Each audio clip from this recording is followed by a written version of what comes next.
కూర్చుంటే ఆయన సమస్య చెప్తారు. ధన్యవాదాలు అధ్యక్ష. మా చోడవరం నియోజకవర్గంలో అంటే మా అనకాపల్లి జిల్లాలో అధ్యక్ష పాయకరాయపేట, ఎల్లమంచిలి, అనకాపల్లి, పెందుర్తి నియోజకవర్గాలు పారిశ్రామికంగా అభివృద్ధి చెందే అధ్యక్ష. మా చోడవరం, మాడుగుల, నర్సీపట్నం ప్రధానంగా వ్యవసాయం మీద ఆధారపడిన నియోజకవర్గాలు. మాకు 2017 సంవత్సరంలో మన ప్రభుత్వంలోనే చంద్రబాబు నాయుడు గారు చోడవరంలో ఉత్తరాంధ్ర సృజన శ్రవంతి బాబు జగజ్జీవనరావు ఉత్తరాంధ్ర సృజన శ్రవంతి పథకానికి సంబంధించి శంకుస్థాపన చేశారు అధ్యక్ష.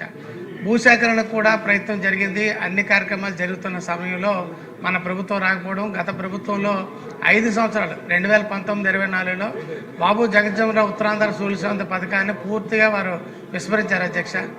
తమ ద్వారా ప్రభుత్వాన్ని నేను తెలియజేసేది, ఉత్తరాంధ్ర సృజన శ్రవంతి పథకం వస్తే మన ఆంధ్రప్రదేశ్ రాష్ట్రానికి పోలవరం ప్రాజెక్ట్ ఏ విధంగా చేరినాడో అనకాపల్లి జిల్లాకి, పాయకరాపేట, యలమంచిలి, అనకాపల్లికి పారిశ్రామిక అభివృద్ధికి అవసరాలకి, చోడవరం, మాడుగుల, నర్సీపట్నం ఇతర ప్రాంతాలకు సంబంధించి వ్యవసాయానికి సంబంధించి మాకు ఈ సాగునీటి ప్రాజెక్ట్ అన్నది చాలా అత్యవసరం అధ్యక్ష. మాకేమని చెప్పేసి మిగతా ఇండస్ట్రియల్ హబ్గా ఇంకో హబ్గా ఉంటే మాది వ్యవసాయ హబ్గా మారాలని అంటే ఈ పథకం చాలా అవసరం. మాకు తాండవ, ఏటుకొప్పాక, చోడవరం, తుప్పాల సోర్ ఫ్యాక్టరీలు కూడా మళ్ళీ తిరిగి ప్రారంభం అయ్యి ఏ మొక్కజొన్న ఏదైనా వేసి ఆల్టర్నేటివ్ పంటలకు వెళ్ళాలన్నా తమకు తెలుసు. మీరు వెస్ట్ గోదావరి నుంచి మీకు సాగునీటికి సంబంధించి బ్రహ్మాండంగా రిజర్వేర్లు ఉన్నాయి, నీళ్ళు వస్తున్నాయి, గోదావరి జలాలు వస్తాయి కాబట్టి 3 పంటలు పండి సస్యశ్యామలంగా ఉన్నాయి.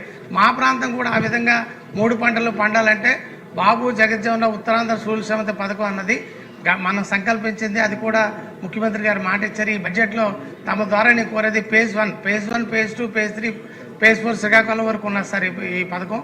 phase 1 మన విశాఖపట్నం జిల్లాలో అనకాపల్లి మా నియోజకవర్గంలో రిజర్వ్ నిర్మాణం ఉన్నది కాబట్టి తమ ద్వారా ఇరిగేషన్ శాఖ మంత్రి గారిని కోరేది, సత్వరం చర్యలు చేపట్టి ఉత్తరాంధ్ర సృజన శ్రవంతి పథకం ప్రారంభమయ్యేటట్టు చూస్తే ఈ సంవత్సరం ప్రారంభమైతే కనీసం 2019 నాటి పూర్తయి రైతులందరికీ కూడా సాగునీటికి అవసరాలకి ఉపయోగపడుతుందని తమ ద్వారా ప్రభుత్వాన్ని తెలియజేస్తూ సెలవు తీసుకుంటారు.